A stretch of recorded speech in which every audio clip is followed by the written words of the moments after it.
Good morning, everybody. Welcome at this webinar of Project Divert. This is our third webinar for the specific project. And my name is Niels Duquet, and I'm director of the Flemish Peace Institute and also the coordinator of Project Divert. And Project Divert is a research project funded by the European Union's Internal Security Fund Police and aims to improve our understanding of the diversion of firearms from the legal into the illegal domain within the European Union.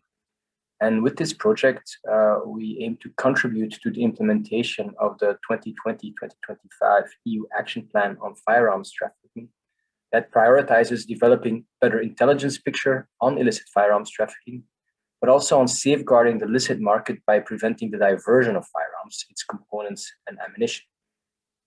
In the past 2 years, the Flemish Peace Institute and CIPRI, with the help of Archibus Solutions, analyzed firearms diversion by collecting information on such cases across Europe and by undertaking in-depth studies of the situation in 8 EU member states.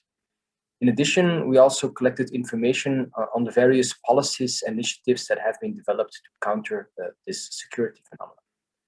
During the project, we regularly exchanged information with national law enforcement agencies and other relevant governmental bodies about firearms diversion. And we also tried to identify good practices. Now, this has been a very interesting project, and I would like to thank our partners for their very valuable support in this project. And I think the close interaction that we've had between the researchers on the one hand and the practitioners on the other hand really paid off.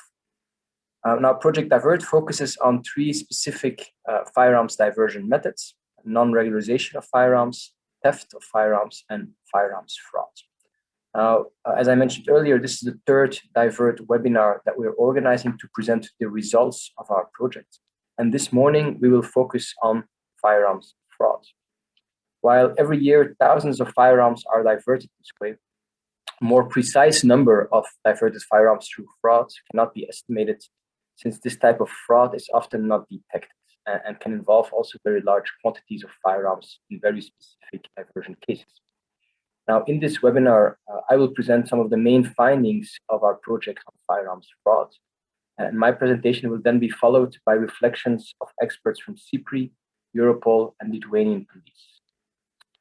Please note that these panelists and I are very much open to your questions with regards to firearms fraud.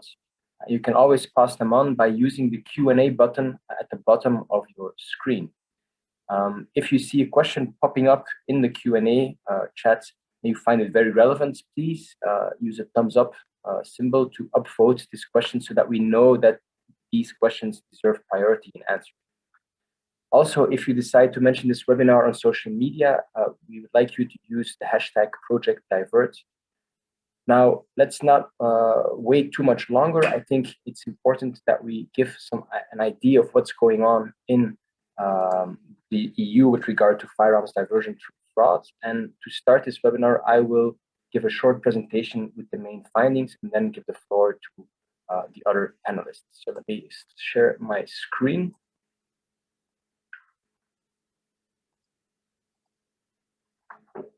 So what we will do today is talk about these results, and maybe just to give a quick start of this presentation, I would like to just give you again the objectives of Project Divert.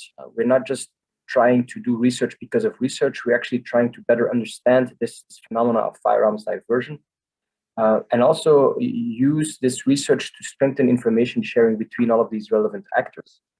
And also to make a change, to support not only operational initiatives that can be taken based on this research, but also to identify and disseminate good practices for preventing diversion at the policy level at various levels of government. As I mentioned before, we focus on 3 specific methods, and our scope is also limited to live firing firearms and the diversion of such firearms within the EU. So we did not specifically look for cases diversion outside of the EU, it's really within the EU. And we did this with our partners that I mentioned earlier, Flemish Peace Institute, CIPRI, and Archibus, the research partners, but we also got a lot of support from our operational partners, Europol, CITCO, who has also been the driver of Impact Firearms, and the Federal Police of Belgium. Also important to mention is that this project was co-funded by the DG Home Affairs, the Internal Security. Now let's go to some of the results, specifically on firearms fraud. We already had 2 webinars on firearms theft and non-regularized firearms, and the reports on these 2 topics have already been published on our website. We are now presenting the findings on firearms fraud, and the report will be available in a few weeks after the summer. Of course, all registered participants will receive an email with the reports, but you can also just find it on our website later on. So what are the different findings that we have identified with regard to firearms fraud? Well, we've seen several modes of firearms fraud, and important to keep in mind is that these different modes of fraud can occur at different stages of the life cycle, very often long life cycle of firearms. First of all, we've seen several cases where criminals and others have been tampering with the authorization for firearms possession. We've seen cases where there have been fraudulent activities with the authorization to transfer firearms, both within the EU as up to outside the EU. We've also seen actors tampering with their arms registers, both governmental actors as well as commercial actors. We've seen several cases of false declarations of theft or loss. And finally, also at the very end of such a life cycle, what's supposed to be the end of a life cycle, we've also seen cases with fake deactivation and fake destruction of firearms. So in the next 10 minutes, I will just try to give you an idea of these different types of cases and different modus operandi that we have observed. Let me start with the first mode, tampering with the authorization for firearms possession. And what we often see is that people make false declarations or forge documents for various reasons. For example, because they have no legal motive, no good cause to actually own a firearm, because they have criminal record and are therefore barred from access to firearms, or because they are medically unfit, for example. So these private individuals then have used different types of frauds to acquire firearms, keep possession of firearms. For example, different types of identity frauds, where criminals have pretended to be official authorities, for example, by using counterfeit official documents, by fake stamps, fake signatures, and all those kinds of modus operandi in order to be able to keep or acquire firearms. We've also seen persons impersonating themselves as authorized arms dealers. Criminals, for example, in Finland a few years ago, used fake documents to acquire more than 10 firearms from real authorized firearms dealers and private gun owners. So this is something that we have seen as well. And what we have also noticed is the use of fake or stolen identities.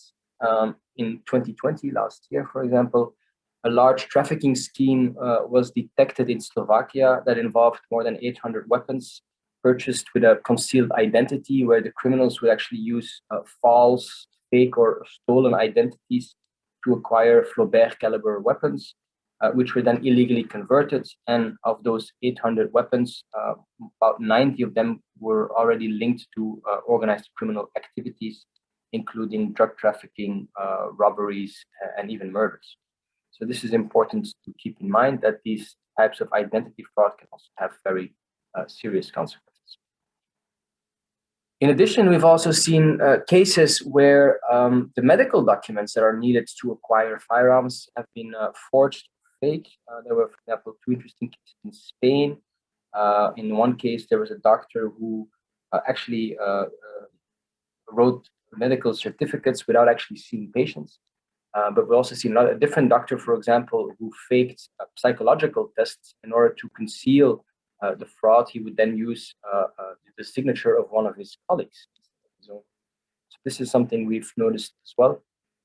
We've also seen various ways in which the documents that are needed to prove that you have a good cause, for example, that you're a hunter or a sport shooter, that those documents are forged.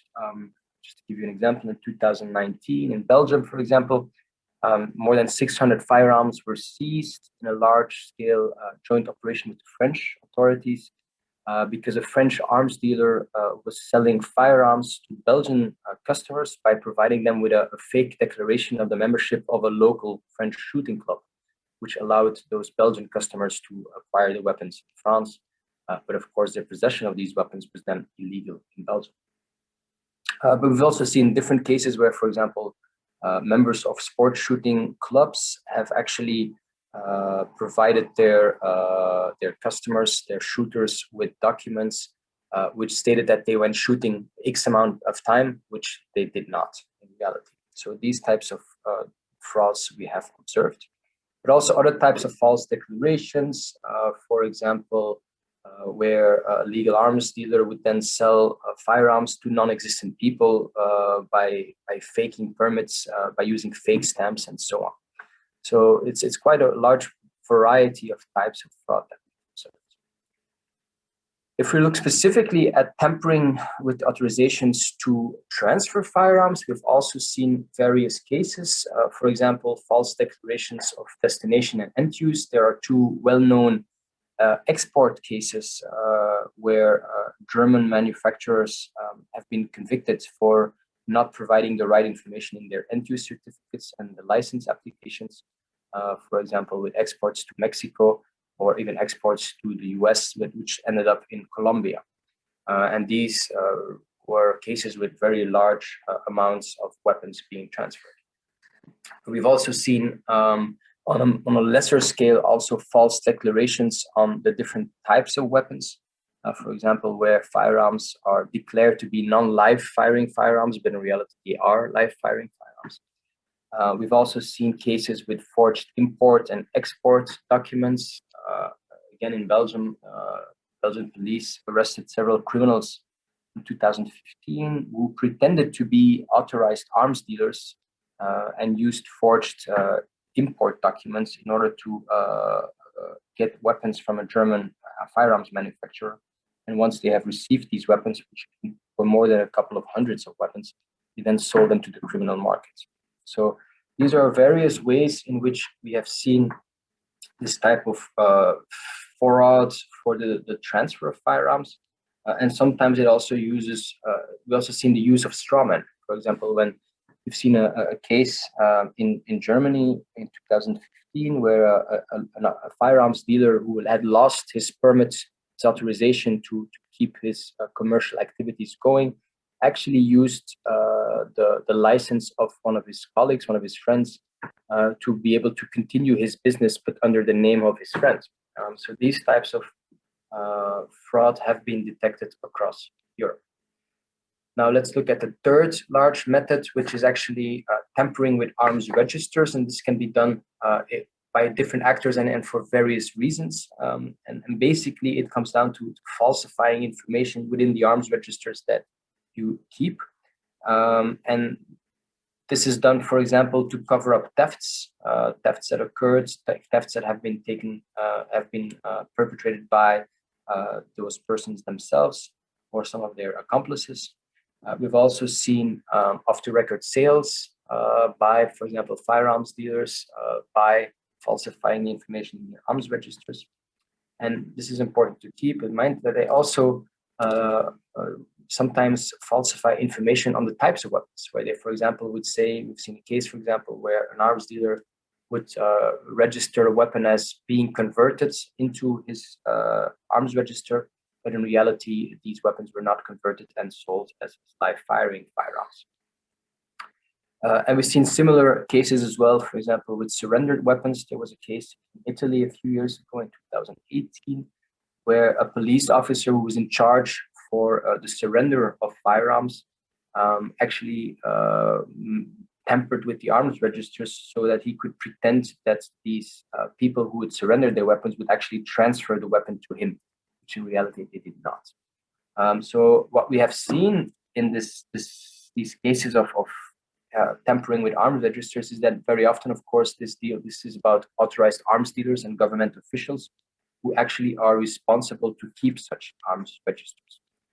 A fourth mode of firearms fraud involves mainly private gun owners, and this is about fake declarations of theft or loss. And This can be done for two reasons. First of all, to keep a firearm. For example, if legislation changes and you need to regularize your firearm, you need to get additional permits or so on. We sometimes see fake declarations for loss or theft of firearms. In Belgium, for example, there was a big change of legislation in 2006, which resulted in the number of stolen firearms being tripled, the annual number, but the annual number of declared lost firearms went up times 10 immediately after that change of legislation, which is a clear indication that not all of these declarations were real losses. But in addition to keeping firearms, we've also seen fake declarations of theft or loss to transfer firearms. In Italy, for example, it's well known that, for example, there are straw purchasers of firearms who are asked by organized crime groups to buy firearms legally and then relatively quickly declare a theft or a loss of these weapons so that these weapons could actually be diverted to these criminal groups. And we've seen this in various countries where it's not just straw purchasers for their own possession, but also specifically for criminals. As I mentioned, this is mainly about private gun owners, but we've also seen some other actors being involved. For example, an authorized arms dealer also declared numerous weapons stolen, which were later then retrieved from criminals, and police suspects that these weapons were not reality stolen, but just transferred by the arms dealer. And then finally, fake deactivation and fake destruction. This happens across Europe as well. We've seen that people involved in these activities often involve state officials who are responsible for the destruction of firearms, and sometimes weapons then are being diverted while instead of being destructed. We've also seen fake deactivation certificates where weapons who are supposed to be deactivated in reality are still there. And I would also like to point to another issue, which I think is a bit underestimated, which is the pretended use of ammunition during shooting exercises. This is something that's very difficult to control, very difficult to detect. Nobody keeps track of the amount of shots fired. And this is, of course, a relatively easy way for firearms to, for ammunition to also be diverted from the legal into the illegal. And we've seen cases not only at commercial shooting ranges, but also at government shooting ranges where not all ammunition is actually shot, but sometimes also kept or transferred. Now, with some concluding thoughts, what we have seen across the different cases that we have identified is that these really have lots of various actors that are involved in these kinds of frauds. We've seen private gun owners, we've seen commercial actors such as authorized arms dealers. We've also seen governmental actors who have committed such firearms fraud. We've seen these cases of fraud for as a way to keep or to acquire one or just a few weapons for personal use. On the other hand, we've also seen cases where there was a large number of weapons which were being transferred within the country or even internationally, specifically for criminal activities. So it's a very broad range of reasons why these firearms are being fraudulently acquired, kept, or transferred. Now, what does that mean? If we come back to one of the core questions of our project, what's the scope of the problem? How big is the problem? What can we say about the problem? Well, the scope of the problem is very difficult to determine. We have been able to collect information on cases, but in total, these were a limited number of identified cases.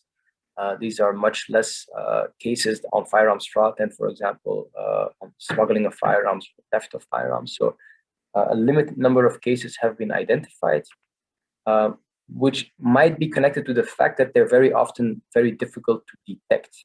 That firearms fraud is taking place. Sometimes it happens by accident, that somebody suddenly sees something peculiar and says, this is weird, or shouldn't that be a different signature, or what's going on? So it's very difficult to detect such cases. What we have also observed is that it's a very wide variety of modus operandi. In these last 10 minutes, I tried to just give you an impression of the different modus operandi that have been used. It's very wide. And sometimes also involves very large numbers.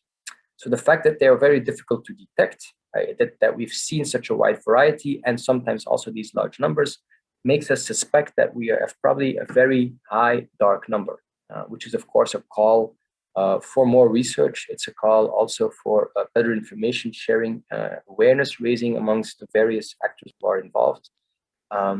And this is something that I would like to end my presentation with, but I'm more than happy to answer the questions later on that you might have on this issue.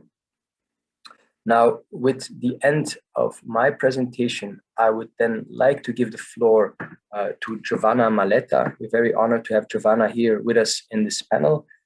Giovanna is a researcher at CIPRI. So welcome, Giovanni. I think I speak for every one of us if I say we're very curious about your research perspective on the fraud phenomena. Giovanna has been involved in the Swedish case study as part of Project DIVERT. So maybe, Giovanni, what can you tell us about your perspective on this issue and how the findings that I have presented relate to the Swedish case that you have been studying? So I'd like to give the floor to Giovanna. Thank you, Niels, and good morning, everyone. I'm very happy to be here this morning, and I'd like to start actually by thanking Niels and his team at the Flemish Peace Institute for the good cooperation over the past months regarding the implementation of this project, and also for giving me the opportunity today to share some of the findings that we have identified while looking at the Swedish case. I'll start by sharing my screen, which I hope you can all see well. Well, actually, some of the concluding thoughts that Niels just shared speak directly to what we have noticed in connection to the Swedish case. So just to clarify this point from the beginning, also in our case, we haven't found so many information regarding cases of diversion through fraud in Sweden. But this, as Niels highlighted, calls for more research and probably hints to the fact that some of this phenomenon is partly hidden. And in any case, when information is found about this case, a large number of firearms is involved, and therefore, even if these cases are rare or they're not extremely frequent or frequently identified, they can do a lot of damage. So to start, actually, I'd like to just give a few information about the general picture of firearms diversion in Sweden, which is, I think it's also relevant in this context. And as part of this presentation, I'll also provide a very quick overview of what are the devices in places to some extent to either prevent these cases or to tackle this phenomenon. I won't dwell too much in that because we have panelists who are more experienced and better equipped than me to actually elaborate on that. But still, I just wanted to give a bit of background on Sweden. And then I'll conclude by providing some of the points that we have identified in terms of conclusions or possible improvements, and also some general reflection from a research perspective. So I'd like to start with a very rhetorical question in a sense, meaning how many illicit firearms are in circulation in Sweden? Unsurprisingly, the answer is that we don't know. The nature of this phenomenon, of course, prevents to have accurate estimates on this. However, information provided, especially from the Swedish Council on Crime Prevention, or BRA, which is the Swedish acronym, so you now know what I'm referring to when I'm talking about BRA, has provided some facts and some reports and some data that hints towards the conclusion that in the last years, and especially in the last decade, more or less, the number of illicit firearms in Sweden has increased. One of these facts, in a way, it's the rise in the increase in the number of firearms-related homicide or attempted homicide. You can see from the table that I've reported here that these numbers have increased, especially when we're talking about specific categories. And in this case, about male individuals and specifically young men. This data is read in connected with some of the studies that DRA has conducted over the years and looking at levels of crime in Sweden, or most recently gun violence or deadly violence more generally. Points suggested that there has been some structural changes in lethal violence in Sweden, and that meaning that even if at some point in Sweden that there has we could witness a decrease in the level of lethal violence in outside metropolitan areas, this was leveled off by the increase of lethal violence in metropolitan areas perpetrated through firearms, and also with firearms which are strictly regulated in Sweden, and meaning one-handed weapons, so guns, revolvers, and so on and so forth. And one of the features of these cases is that most of these cases have happened, as I said, in metropolitan areas, in bigger metropolitan areas, but also in criminal environments. So these trends have been confirmed in a sense by actually a very recent study which was released by DIVERT just a few weeks ago, and hinting towards the fact that the level of gun homicides in Sweden has increased compared to other European countries. And this has been read in connection, as I said before, with an increase of illicit firearms in Sweden, and particularly firearms which are very tightly regulated in the country. Another factor which is also which we could draw also and steal from the data published and provided by DRA is the increase in the number of reported cases for firearm-related offenses, meaning violation of the weapons law, the weapons legislation. And you can see here that this is particularly true for a violation of provisions regulating the legal possession of single-handed weapons.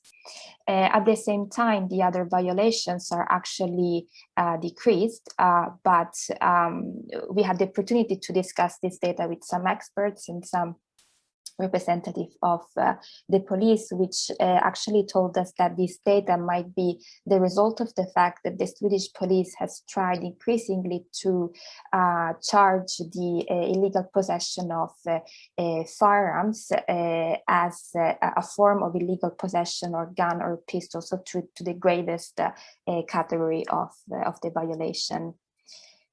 And last but not least, also the data on seizures provided by relevant Swedish authorities also points towards the fact that the number of illicit firearms in Sweden has increased.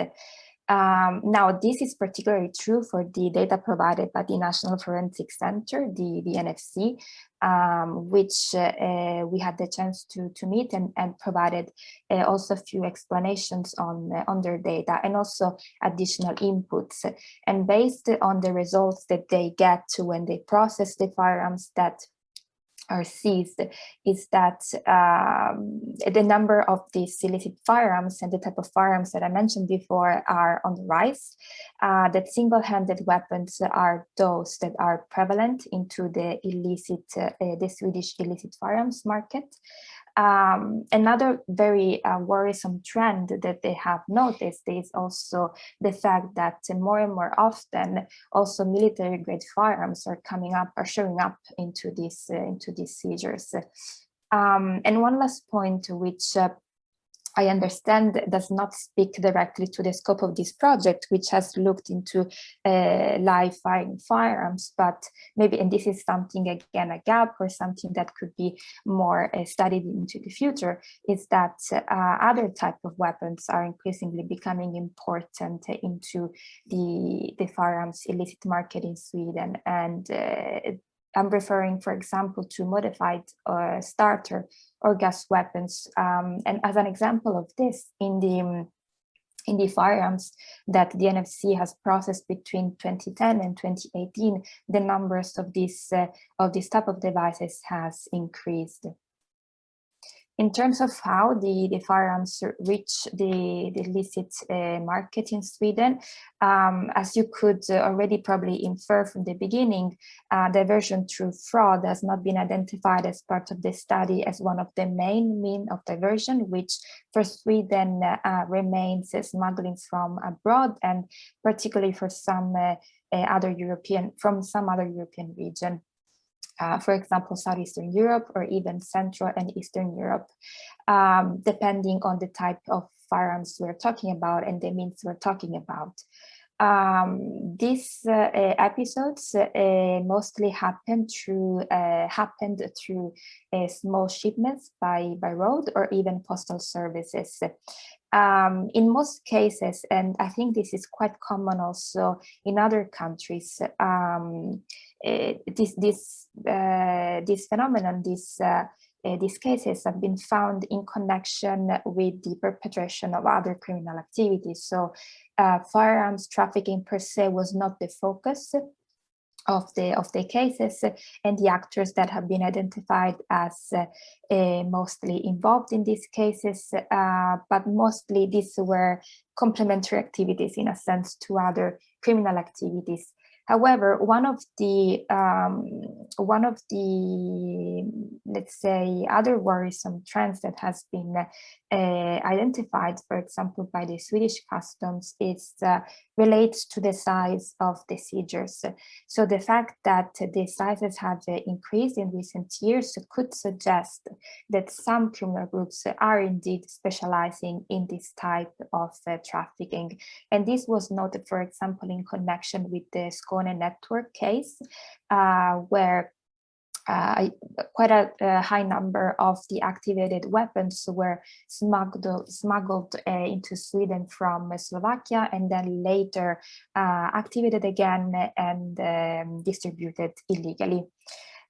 So going back to the main question and main topic of this webinar, and I hope you can forgive me for this digression. What is the role of fraud as a means of diversion in Sweden? As mentioned at the beginning, this is not a case or a means of diversion that we could identify as a substantial source of diversion in Sweden. However, and as mentioned before, of course, the main point that I like to stress here is that even where cases can have a huge and dangerous impact, and we could be able to make this point as regards Sweden, and in connection with a significant case that we have identified as part of the study that we have conducted. And I think that this could be framed under the wider category that Niels was explaining before, and relating to tampering of arms registers, for example, and particularly when commercial actors are involved. And specifically, there was this case in Sweden. We'd had a huge media coverage also, and it triggered again debate about gun legislation, about a case where in Dalarna, which is a region of Sweden, firearms dealers had acquired a bit more than 300 firearms purchased through different hunting shops in Sweden, and then illegally sold them. So these weapons have entered the illicit market. Looking at the numbers now, you know what I was referring to when I was talking about the kind of impact that even single cases of the initiatives of single individuals can have. At the time we were doing the study, which was in the course of 2019, many of these weapons were still missing. And some of them were actually found in connection with other criminal circumstances. And of course, this case speaks towards, let's say, highlighted a few flaws and weaknesses in the way the legislation was implemented or followed up to, and specifically provisions related to record keeping and also the checks that should have made in connection with this obligation. Directly connected to the measures and the devices that are available to prevent or address cases of diversion. Of course, the Swedish legislative framework has in place different devices and different measures that regulate other civilian gun ownership. They regulate, of course, the export and import of firearms, other civilian firearms, or firearms that are included in the EU military list, so military grade firearms. Together, all these measures have the all in places the provisions to prevent firearms to enter the illicit market, either in Sweden or somewhere else. And this is done by, and I'm sure that I'm not saying anything new here, but this is done by putting rules and regulations in place to regulate gun ownership or other specific provisions in terms of safe storage. On the other hand, there's of course specific procedures that regulate the export of firearms within or outside the EU, and of course, depending on the type of items and transactions we're talking about. The wide ground that these provisions cover, of course, means that a variety of actors in Sweden is involved directly or indirectly and in relation to different angles or aspects in preventing that firearms and weapons enter the illicit market. And I'm talking, for example, about the police, the customs, the licensing authority, and I'm sure that this is reflected also in the framework of other European countries. In relation, coming back to the case of fraud and to the specific case that we have identified, of course, in Sweden, there is specific rules that regulate dealership in firearms. And some of these rules, for example, also refer to some of the obligations that were not really enforced in that specific case and that caused so much damage. The legislation, for example, foresees that, of course, the person applying for, the ones to conduct this business needs specific authorisations, that specific information needs to be provided to the relevant authorities. And of course, there are also specific conditions attached to the license in some cases in terms of safe storage and also in terms of record keeping, because the dealer is required to keep a record, of course, of its transactions, either in paper or if not in paper, digitally, but there's always need for, to my understanding, also of a paper trail. And on the other hand, there's also requirement and obligations on the enforcement side, because police, the local police has to check on these registries and also communicate at the national level about the results of these checks. Now, in connection with the Dalatna case, one of the points that was discussed in the media was that these checks were not conducted, that there were flaws in the documentation, and that pointed towards the need to enforce or to ask a bit more systematically about the need to keep electronic record systems, because this might be less subject to tampering, but at the same time may also allow the police authorities to check more faster this type of information. Already before the case came into light, actually, and we had the chance to discuss this with our interviewees, the police in Sweden has introduced trainings to better prepare its officers to cope with this check, specifically in connection with firearms dealers. And the case of the Dalarna dealer has also in a way fed the public debate in Sweden about specific provisions which were advanced by the government to implement the latest EU firearms directive, specifically one of the measures that was proposed was that to introduce also licensing requirement for weapons magazines. When at the time we were doing the study, this was supposed to enter into force last July. However, my understanding, for someone who hasn't followed very close the debate after that, is that, of course, legislative priority and media attention has switched to somewhere else, as we all know. But at the same time, this measure was resisted by the parliament because it was argued basically that this provision it goes beyond what required by the EU legislation and that pose probably unfair requirements or constraints to legal owners.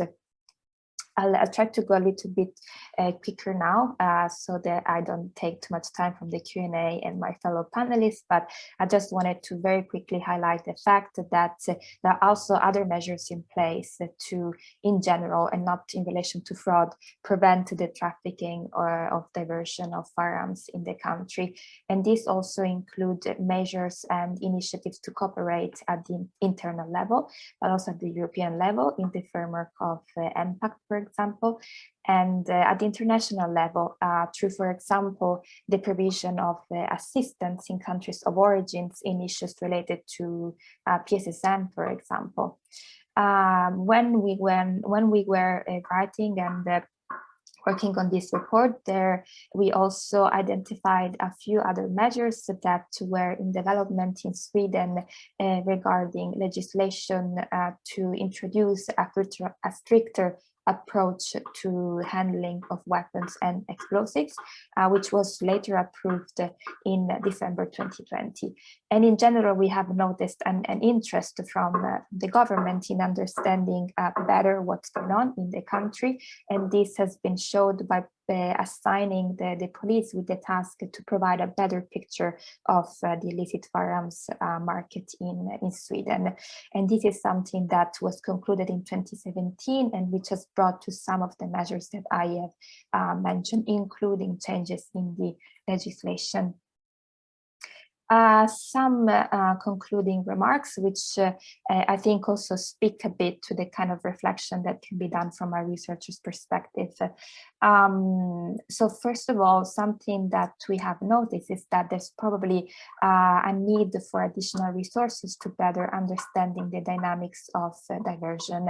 For example, the NFC in Sweden is quite keen to step up in that sense if provided with the right resources to systematically analyze and trace the origin of the firearms that they process.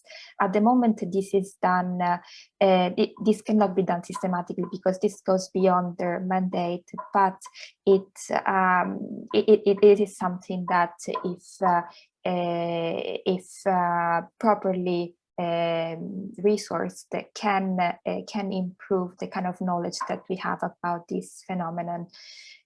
There's also a need for additional resources to make internal cooperation more systematic and effective. As I said before, there are some initiatives already in place to bring together different actors in Sweden to investigate and try to cooperate and understand the different dynamics of firearms diversion into the country. But based also on feedback and inputs that we could get from our interviewees, this could be a step up in a sense at the internal level to have a more systematic cooperation in a sense. And then a point that speaks actually directly to the very significant case of fraud that we have identified is the need also to understand the gaps and weaknesses in the way the current and well-established legislation is indeed applied and implemented. Of course, the point that I can make here speak directly to our experience as researchers and the way we have approached this case. So as Niels was saying before, even if cases of fraud were not particularly relevant, or they didn't emerge particularly in this context, this research is still helpful to identify gaps and to understand whether there's need for more attention on specific phenomena. This is particularly important also to feed the public debate and hopefully also inform the policy response. Something that I would like to stress finally, it might be a bit redundant in this context, because this project is one of the cornerstones of this project was the cooperation with authorities and law enforcement authorities and other actors. But I just wanted to stress how important it was for us to, and how much we benefited from the possibility to speak directly with members of the police, with members of the customs, and that we really benefit from their availability and their willingness to provide inputs and to answer our questions. So with that, I'd like to conclude, and I'm happy to answer any question you might have. Thank you, Giovanni. We've had lots of questions coming in through the Q&A function. Also, a couple specifically for you, Giovanni. Maybe we can start with those. There's two questions specifically for you. The first one is, do you have any idea about the amounts of parcels with firearms or parts of firearms from the US that come into Sweden? And the second question for you, Giovanni, is that the situation in Sweden seems to be very different compared to the rest of the EU with regard to availability, increasing gun availability and use of gun in acts of violence. Why is the situation different in Sweden than in other European countries? Yes, thank you for this questions. In terms of the number of the parcels, this is not an information that I have. One of the, I think that in relation to the Swedish case, the relevance of the smuggling through parcels was mostly relevant for the smuggling of certain types of weapons, either starter or gas weapons, or and in relation to in terms of origins, the main source in that case were parcels coming from Slovakia.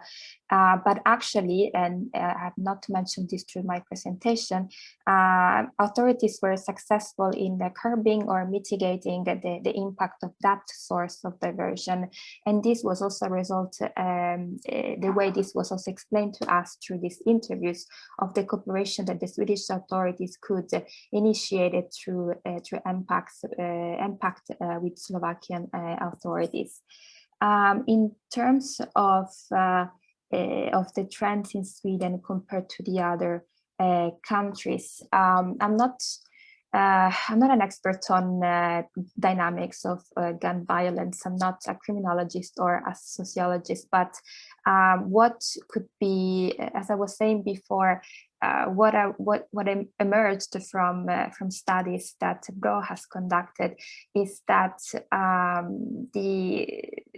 basically the level of rising violence could be somehow explained with the more availability of certain types of guns. So the regulation on a specific firearms in Sweden is very stringent, and some of these weapons cannot really be owned legally in Sweden. So this connected to also survey studies which has still conducted by BRA, which have showed how criminal environments have more access to these particular weapons.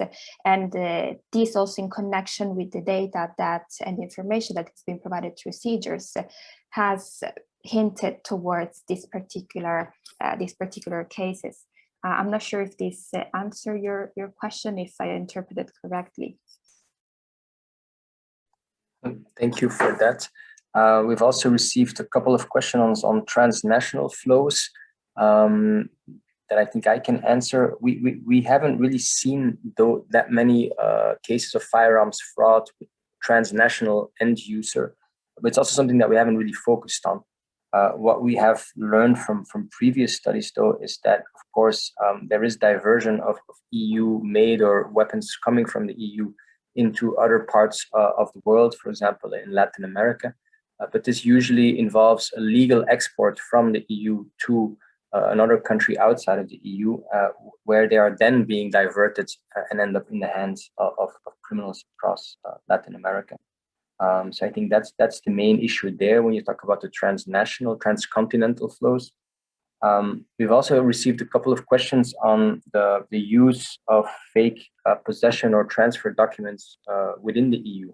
So from one EU member state being used in another EU member state, and whether this is quite exceptional or maybe just shows a structural flaw in procedures for verification and checking of documents. The cases that we have found date from before the IMI system also includes electronic exchange of information on transfers between authorities. So this is something that these cases seem to have led to this inclusion in the IMI system of such firearms authorisations. We have heard from law enforcement agencies afterwards that there were still some issues, despite the IMI, that sometimes member states would still not check documents enough when they would continue in the procedure. But these cases were actually detected because of the IMI system, when suddenly there was a notification coming in where the other member state was not aware of. So I think the IMI system is definitely an improvement to the whole control system. Which is also connected to another question that popped up about the role of authorized firearms dealers,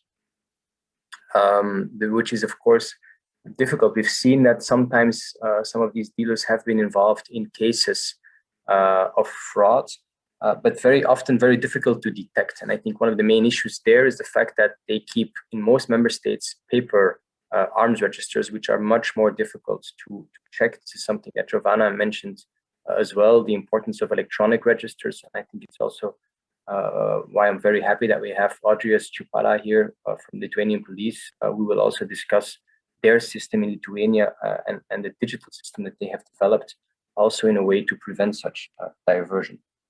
So I think it's actually time to move on to the next speakers. We've been learning a lot about the characteristics of firearms, diversion and fraud. Sorry, Niels, to interrupt.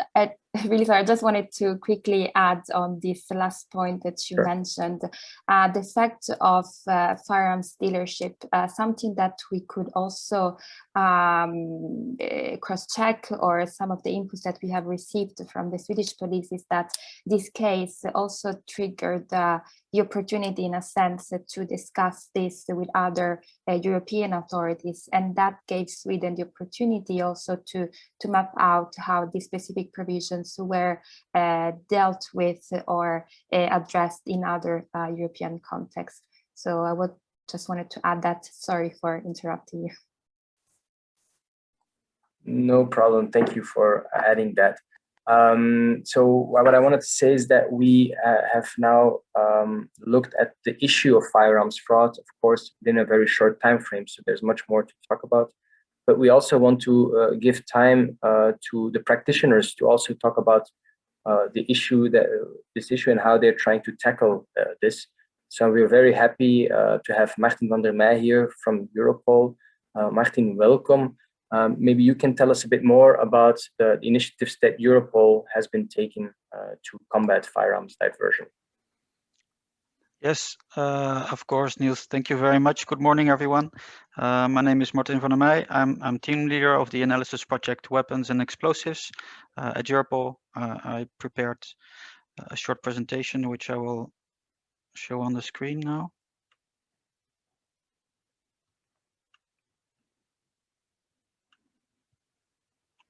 I think it's visible now for everyone. Yes, perfect.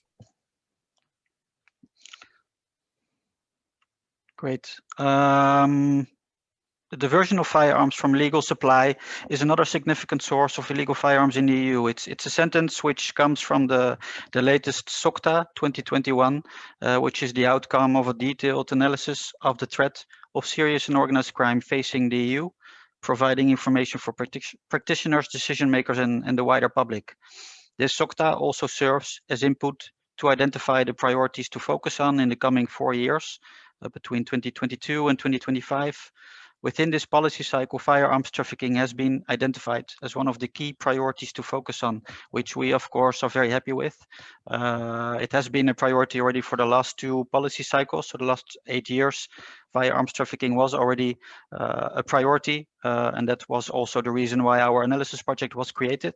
And I'm very happy that it will continue to stay a priority, and there will be a continued focus on firearms and also the diversion of firearms from legal to the illegal firearms markets. Just brief about our analysis project, because then it might be a little bit better to understand how we support member states. We were, as I mentioned, established in 2014 when firearms trafficking was identified as a priority in the first EU policy cycle. Currently, we have 23 member states associated to our analysis project, and also 14 third partners associated. Those also include organizations like Interpol and Frontex.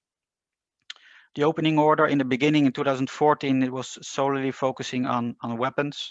And since 2016, the opening order was expanded and also includes now explosives, precursors, and CBRN material. So we are not only focusing on the trafficking of weapons, but also explosives. Now, the main objectives of our analysis project is to support member states with end-to-end investigations on trafficking, distribution, and possession of weapons and explosives, which in many occasions have a polycriminal nature, because criminal and organized crime groups are not, in many occasions, not only involved in trafficking of weapons, but they're also involved in other criminal activities like drug trafficking, money laundering, violent offenses. So these are also aspects that we take into account and we support during the investigations with member states. Besides support to organized crime investigations, we also deliver support to investigations against terrorism, in order to prevent attacks, but also it also involves backtracking, tracing of weapons, explosives that are used during terrorist attacks, identifying supply chains, how the weapons ended up in the hands of the terrorists, which is the main activity that we are involved in supporting investigations on terrorism. And we also are a focal point and information hub for internet facilitated and enabled trafficking. We support investigations on dark web, but also other platforms and also surface web investigations. Also the encrypted platforms that have been in the media a lot lately. The encrypted platforms on Sky, EncroChat, and also the latest one on Anom. These are also investigations that we support, focusing on the area of firearms and explosives. And we provide expertise on firearms, ammunition, explosives, and CBRN. Expertise from the team. We also work closely together with the team at Europol, which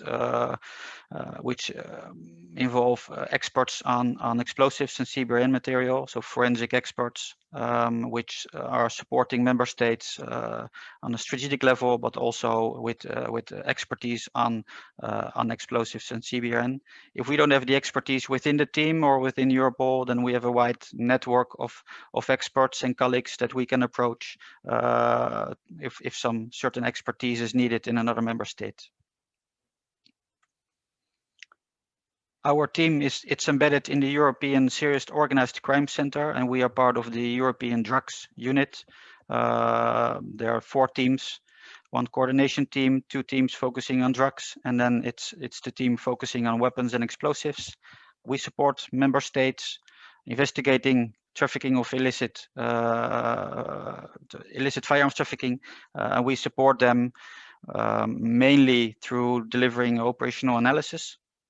But we also organize operational meetings. We deliver on-the-spot assistance. We are being deployed to member states during house searches and during arrests. we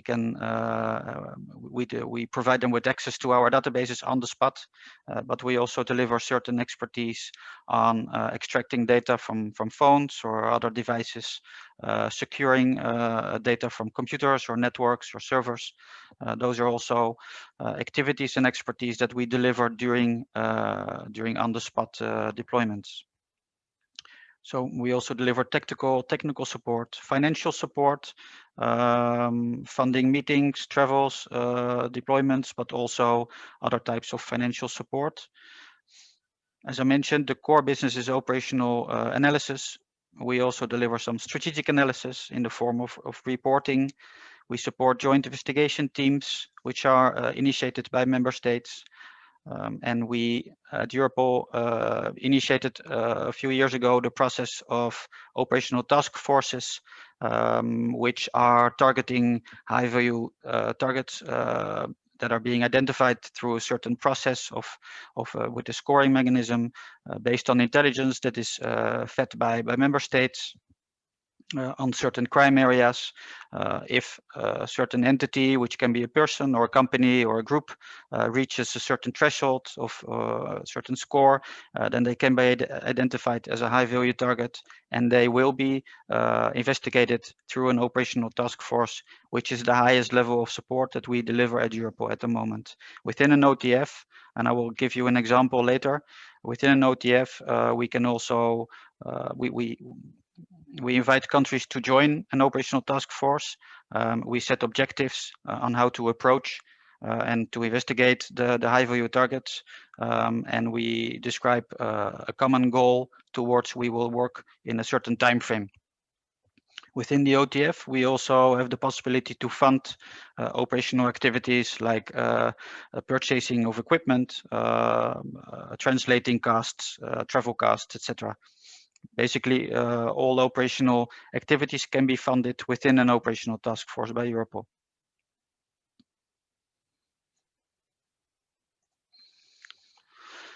Just very brief, these are the main threats that we are focusing on currently.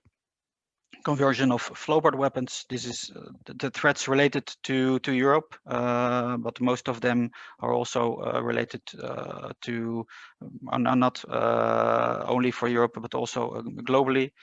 Conversion of flowboard weapons, the conversion of blank firing weapons into live firing weapons, mostly Turkish manufactured weapons, dark web activities, the threat of 3D printing semi-finished self-made weapons, the use of fake, forged, stolen or lost ID documents for purchasing weapons, which is mostly related to the conversion of flowboard weapons and the sales of blank firing weapons. Legislative discrepancies between EU member states, but also legislative discrepancies between EU and countries and non-EU countries, Western Balkan and conflict areas, fast parcel and postal services, trafficking through vessels, composed weapons, weapon parts from the US combined with weapon parts sourced from within Europe, and also hand grenades and explosives, which in the last few years have become a big threat in certain European countries. If we look at diversion, basically, if you look at the left, the white zone, those are sales of authorized manufacturers or state companies to weapon dealers, which are fully legal. So everything is correct. Then on the right, you have the black zone. This is a completely illegal transaction.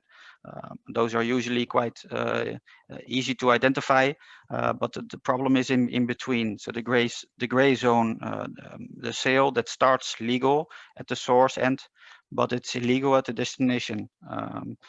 And firearms, unlike other commodities like drugs, are produced legally and they have a legal market. And at some point, they can be diverted from lawful to unlawful possession. And a large proportion of diversions are related to international transfers of weapons.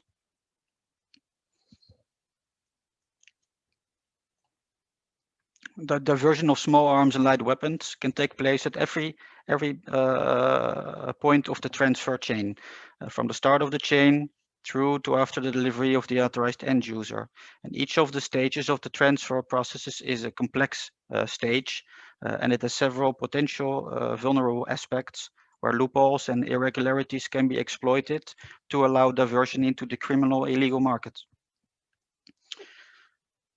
This process of diversion from legal to illegal, it can occur in all different types of weapon transfers, from a single weapon transfer using a fake firearm licenses. There were already a lot of examples given in the previous presentations, or transfer documents from one person to another, but it also involves big weapon supplies from countries to areas or regimes that are under weapon embargoes, with possible involvement of state-owned weapon manufacturers in certain countries using brokers, transporters, shipping companies, etc. We also heard criminals are using fake, stolen, lost ID documents to purchase weapons from countries where the EU Firearms Directive has not been fully adopted, which is also a very common form, and also includes diversion by fraud. And I will give you an example of that case as well.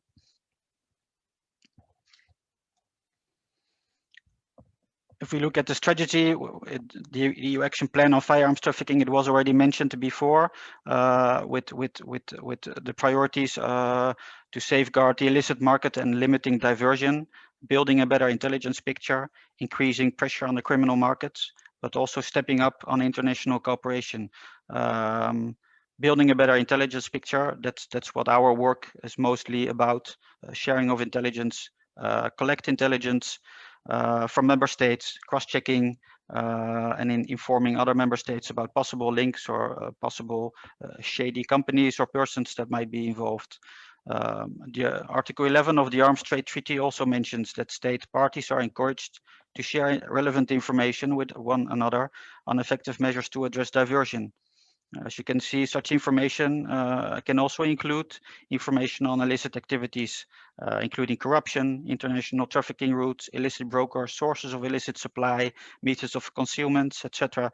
These are all types of information that we would very much like to receive from member states in order to work with, to process, to store in our database, to cross-check, and to inform member states about. And that's what we do when we deliver operational support. So we collect the data from member states, we cross-check them in the different databases that we have at our disposal, the serious to organized crime database, but also the terrorism database. The ISIS cross-checked, which is fed by member states themselves. And besides the database as mentioned, we also have a lot of external repositories that we can cross-check, like forums, servers, marketplaces from dark web, which are being seized and stored at Europol, are also big data sets that we can cross-check. An example is also the latest databases of data on the encrypted platforms that we also can cross-check currently. So when information is being shared, it's being stored in our databases, cross-checked, and then we report any possible hits to member states by informing them with, if it's just a simple cross-match, a simple link, we send a hit notification. When it's a little bit more information to give, then we do that in the form of a cross-match report. And if it's a prioritized case, like an OTF or a case which deserves intense operational support, we also draft operational analysis reports, including also hypotheses and conclusions. And intelligence requirements, and then advising member states on how to approach the investigation. It was already shortly mentioned by Niels, a case on which also includes diversion by fraud. This is an operational task force, which I explained before, So it's the highest level of support that we provide at Europol. This was an operational task force. It was initiated in 2019 based on seizures of weapons that occurred in Belgium and in the United Kingdom and also in the Netherlands. And when this information was shared with Europol, it was cross-checked, and we noticed that the weapons that were seized in the different countries were purchased by the same persons from a Slovakian arms dealer. In Slovakia, as you might know, they have not fully adopted the EU Firearms Directive yet, and they still offer the Category D weapon. The Category D weapon, it also includes a flowbart, which is freely available to anyone that is above 18 years. And these flowbart weapons can be easily brought back into its original state, which is then a lethal firearm. So there were persons in Slovakia, the weapon books from companies are being collected and shared with Europol, and we analyzed those weapon books. And based on the analysis of the weapon books, we saw that there were persons purchasing bulk numbers of weapons, and these weapons were ending up in the criminal market and being seized by law enforcement in different countries. So we invited countries to join this OTF. In the end, it was Slovakia, Belgium, the Netherlands, United Kingdom, Poland, and Italy that joined this OTF based on the fact that they all had seizures of weapons which were connected to an organized crime group, which we identified, which was using around 10 different ID documents to purchase large amounts of weapons. And in total, this organized crime group purchased around 1,500 weapons from just one single Slovakian arms dealer. And so far, around or a little bit over 70 weapons were seized in different member states. So that means a lot of weapons are still on the criminal market, or they are being seized and we were not informed. That's also possible, of course. But these 1,500 weapons, they were all destined to go to the criminal market. Our support with this OTF, we had monthly meetings, either at Europol, but also in Slovakia, to discuss the investigation and how to approach this. Intensive cooperation, a lot of intelligence that was shared. We were present during the action days when the organized crime group, a big part of the group, was arrested and the weapons were seized. A legal workshop was identified. And as you can see, that's where they were taking out the cylinders that are inserted in the weapons to make it a flowbart. And after they were brought back into its original state, they were further distributed from Slovakia, mainly to the Netherlands, from which they were further distributed by other criminals and criminal gangs. So this is a good example of an OTF which had a successful end and also involved diversion by fraud by using fake, stolen and lost ID documents. A good spin-off of this OTF was an operation we did with Germany, where we agreed to insert serial numbers of weapons which we identified that were purchased by this group using fake, stolen and lost ID documents. So by putting them into the SIS2 system, it provided already a good tracing mechanisms for law enforcement in the field, seizing weapons, which they can check in SIS and then immediately link to this investigation. And that already triggered lots of useful information and linked cases already to this OTF. This is a quite recent seizure, which is also significant for suspects arrested by the Lithuanian police involved in trafficking weapons, Russian manufactured rifles, but also ammunition. And they were involved in a scheme to circumvent international sanctions against Russia. This was just reported in the media. We haven't received a lot of information on the case itself yet, but it's very interesting, and it also shows this is a diversion scheme using companies which are involved that are involved in fraudulent activities to circumvent sanctions that are still in place. An investigation that we also supported together with Spain. It's a Spanish operation Yakir in 2020. It was a case which was initiated based on money laundering activities. But the companies and suspects involved were already known for possible supply of weapons to areas that are under weapon embargoes.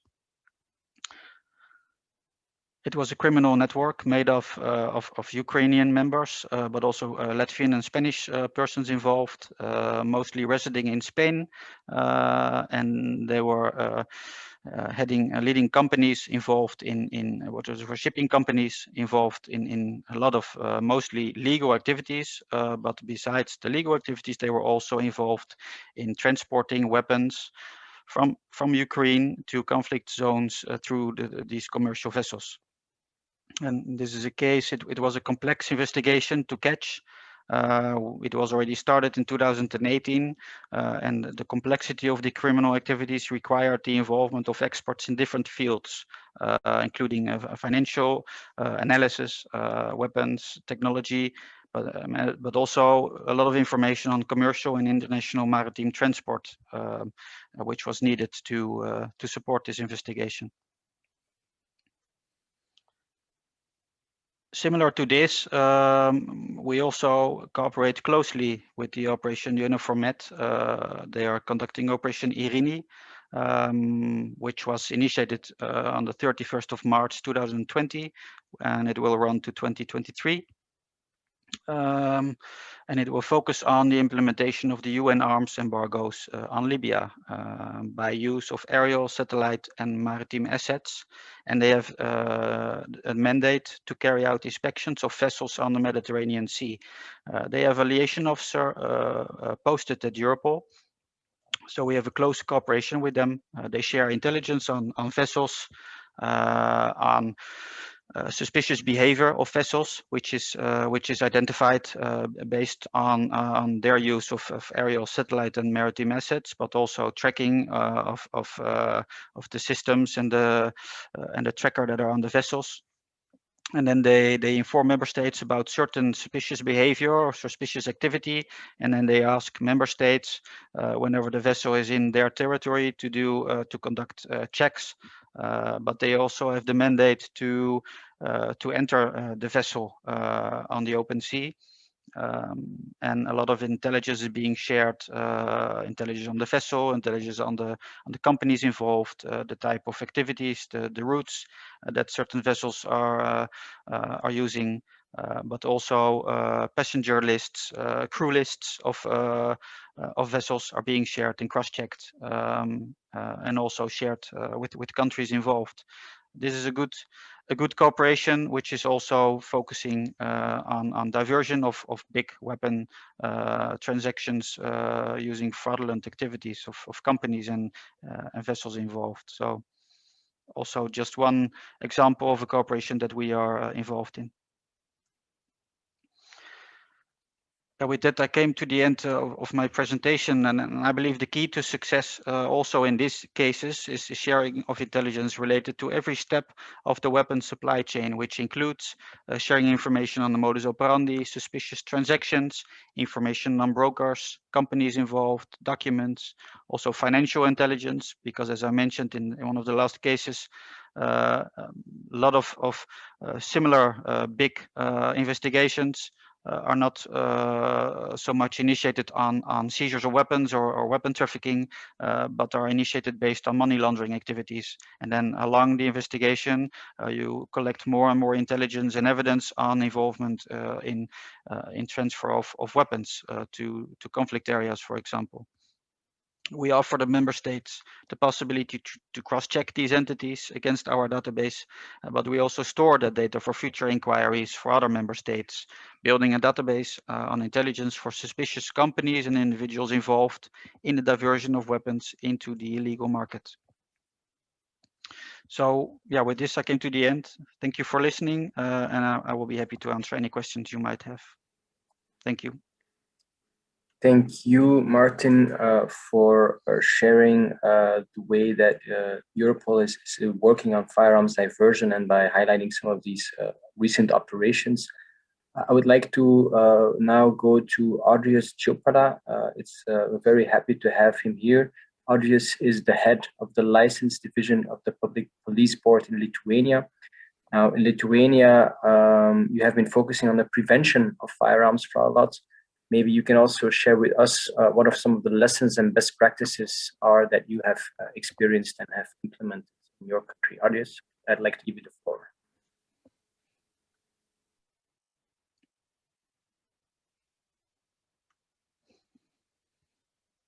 Yes, good afternoon, everyone. We're not seeing your PowerPoint, Audrius. We're seeing your screen, but not your PowerPoint. Ah, okay, okay. Yes, perfect. Yeah, perfect, okay. I just shared my screen, so I hope that now everything is okay. And good afternoon, everyone. And what I would like to tell you today, maybe at first I would like to thank you to Niels for the possibility to share experience from Lithuania on data collections from the dealers, from legal dealers, and on the existing cooperation between police and firearms dealers. In Lithuania, we have in place some IT instrument for tracing of firearms, of legal firearms. And we created special electronic services of police for firearms dealers, for our residents, and for dealers of firearms in Lithuania. And we trace legal firearms from its manufacture or entry to the country until they're destroying or exporting from Lithuania. And we believe that such systematic tracing of firearms help us to prevent diversion of firearms through fraud. Yes. So the next slide is about how we use the systems, and the first step for the person who wants to provide information or to submit application to police on firearms, it is identification. It is impossible to use our system anonymously, and everyone who wants to provide some information on firearms, he need to identify themselves. And identification of a person is realized through a government gateway. It is required to identify the employee of the dealer or the natural person who provide information to police on firearms. And in Lithuania, the most popular ways to identify the person who provides the information to police are through bank. And in this case, the identity of the person is confirmed by bank. Another very popular mean of identification of person, it is mobile signature. And in this case, the identity of the person, it is confirmed by mobile network operator. Yeah, okay. The next slide, after the identification, when we know who provides information or application to police, it is possible for residents as well for employees of the dealers to provide applications to police on the authorization. It is possible to present application for getting permit to keep firearms, to get European firearms, or also it is possible to provide application on issuing the authorizations for transfer of firearms. And what maybe here it's also important to say that the residents, they have possibility to choose. They can present application on firearms through electronic system, and but also they have a possibility to present applications on paper. The next when the application it is submitted to the police, it comes to electronic desk of a responsible police officer, and all applications from dealers and residents on firearms are come and kept in one police database.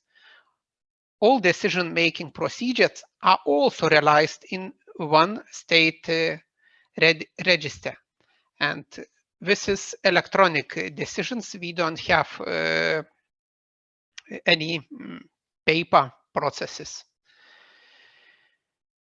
And here I would like to talk about the advantages. As I said before, the residents, they have possibility to choose in which way to present application. But if the resident choose to provide application electronically, he or she he has some advantages. And at first, they can see the status of their application. Also, in their personal account in the police system, finally they get the decision from the police and they know the results, what kind of decision it is made on their application. And also they have possibility in their account see all authorization which is issued to them.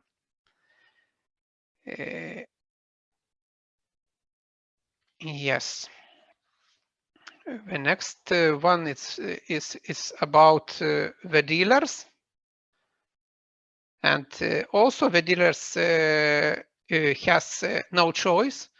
And according to legal acts of Lithuania, arms dealers have obligation to provide on firearms, on imported, purchased, collected, transferred, sold or exported firearms only by using electronic way through the official police website. It means that it's not only, we have not only the system, but also we have legal obligation to dealer to create the account. If the dealer wants to have business on firearms, it is needed to create such account, and every record keeping of this dealer firearms, it is done in the electronic systems. And it is the same electronic system which is used by police and by the dealers and also by the residents.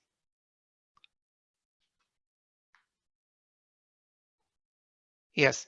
If we speak about the police also have quite big advantages from using such type of system. And as the advantages for police is possibility to control online every income or outcome of firearms. Obviously, it doesn't change the physical checks of the dealer's premises or criminal intelligence, but it helps us to have relevant information what specific the firearm the dealer has. And it's very important to have this information. We can see actual owner of firearms at the relevant time. Yeah.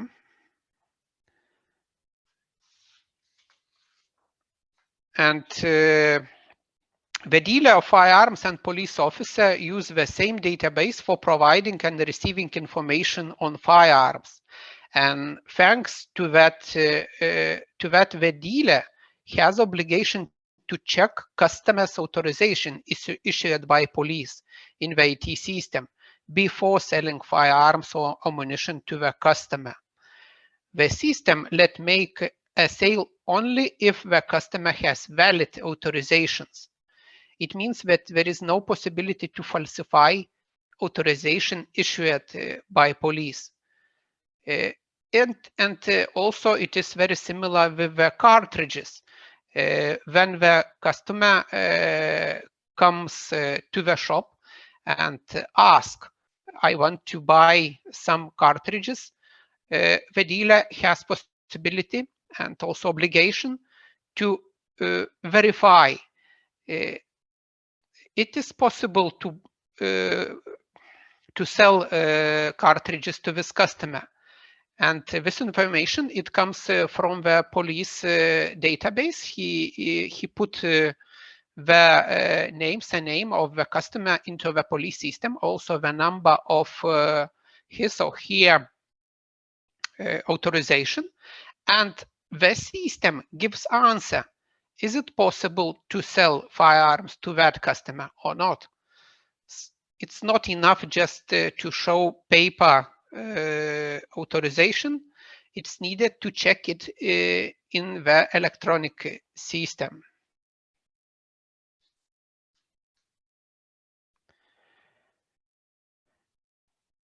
Yes, and every dealer he has personal account in the police system, and according to me and according to our dealers, it is a very important advantage for them because the dealer has no need to write a paper books. All record keeping of firearms of the dealer, it is done in the information system.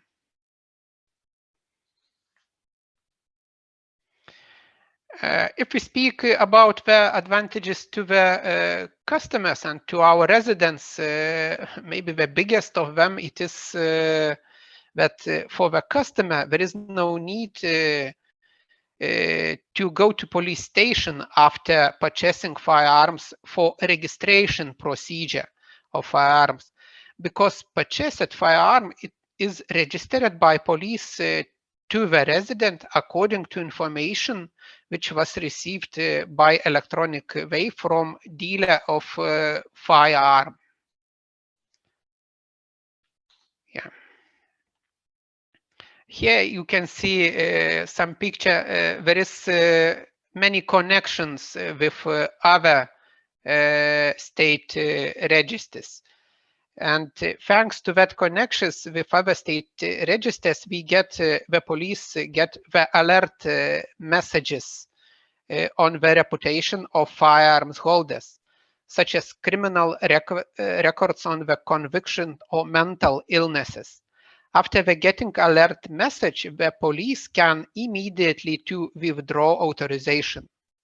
Moreover, when we get a new application from natural person, we apply the 2 weeks silence procedure. Silence means that after registration of new application in police database, the system automatically sends messages with information that person wishes to purchase firearms to other state institutions. And other state institutions such as security department, criminal police, can check criminal background of resident or employee and send to the licensing police officer some negative information if they have in 2 weeks. If they don't send any information to us, in that case, we understand that everything is okay with that person and we issue the authorization to him to keep firearms. So it's for us, it's also quite a big advantage. Okay. It's a last but not least slide. It's about the results of our information systems, and we use this information system from 2013.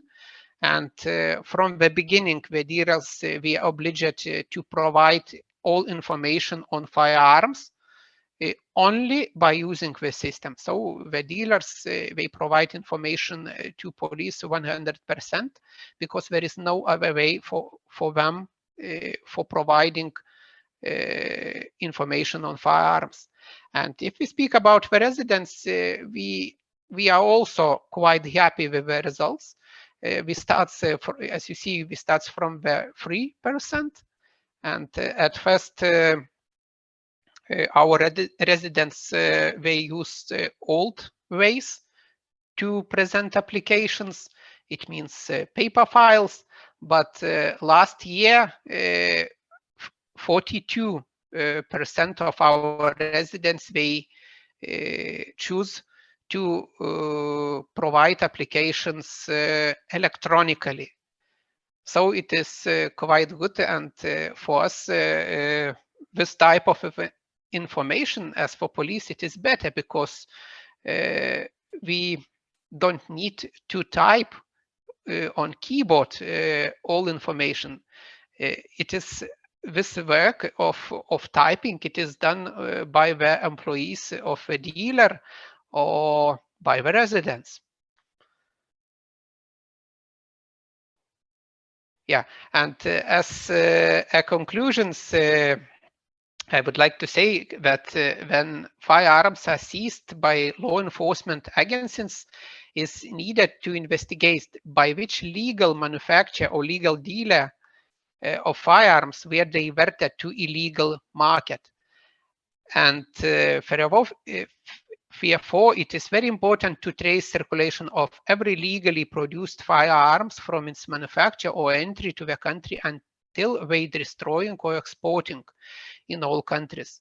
And the most effective way to trace legal firearms kept by manufacturers and dealers is to collect all data of legal firearms in one state electronic register.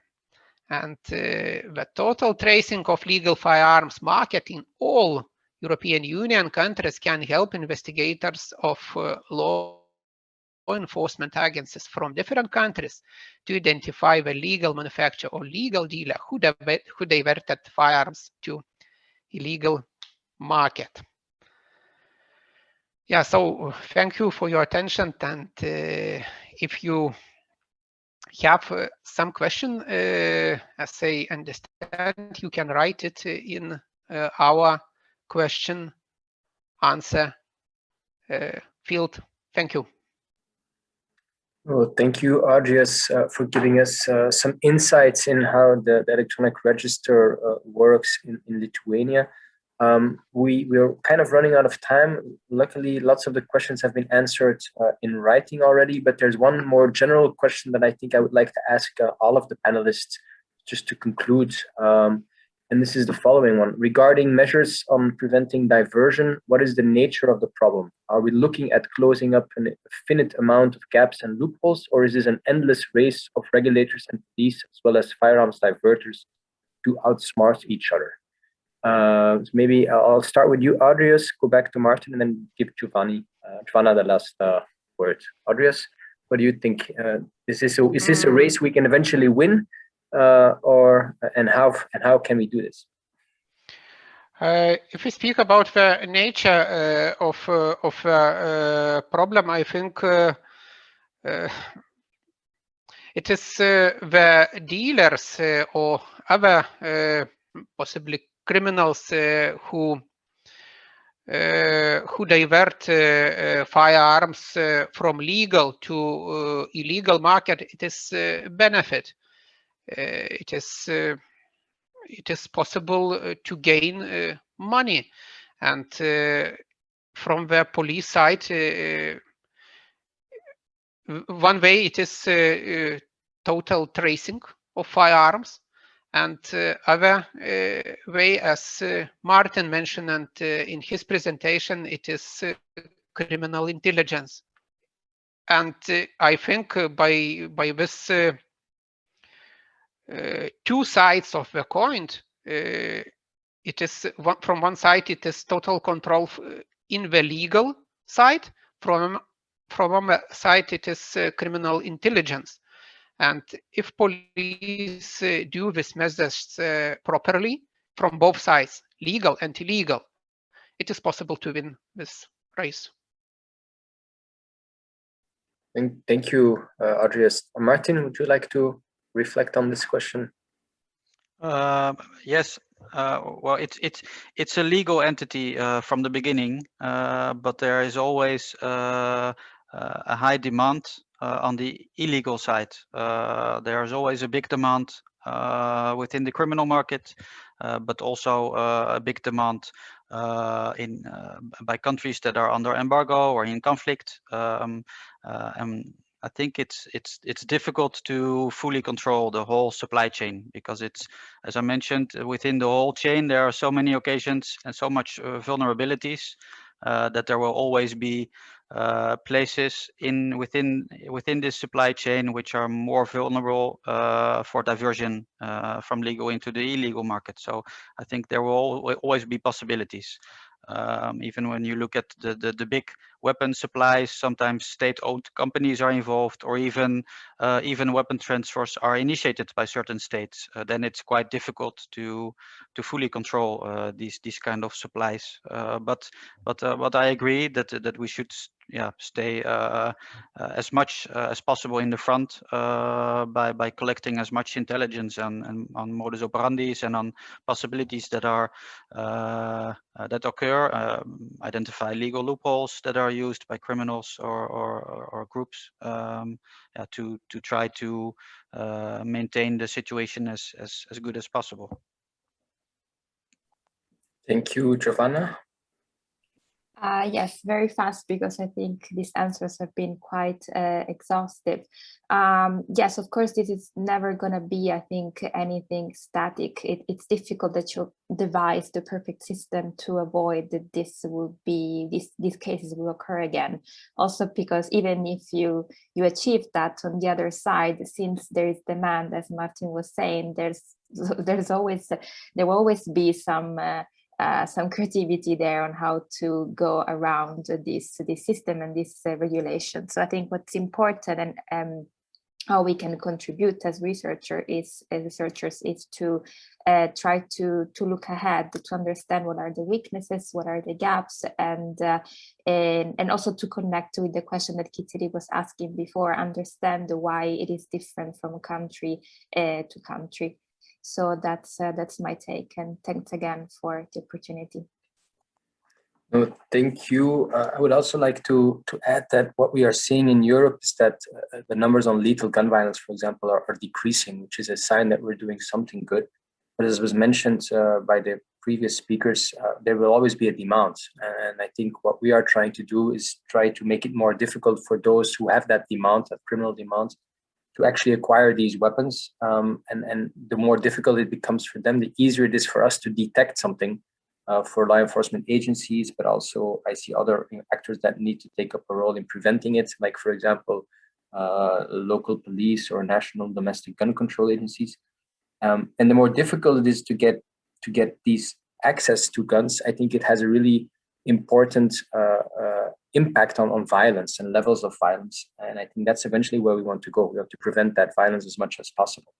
And I hope that what we are doing now and what we have been doing with our project is actually sharing information, is actually complementing each other with the capabilities that we have from the research community, from the law enforcement community, and all the other actors that are involved. So with that, I would like to say thank you to all of you. I would like to say thank you specifically to the speakers for their very interesting presentations, but also thank you to the audience for the many questions that we have received through the Q&A. I would like to end by saying that we will have the various presentations from today available on our website, www.flemishpeaceinstitute.eu. And the final report on fraud, as I mentioned in my introduction earlier today, that will be sent to you as soon as possible. Please keep an eye on our social media to keep updated about the new reports. And I hope to see all of you again after the summer, if possible physically. Otherwise, we'll see each other through a screen. But thank you all very much and hope to see you soon. Bye-bye.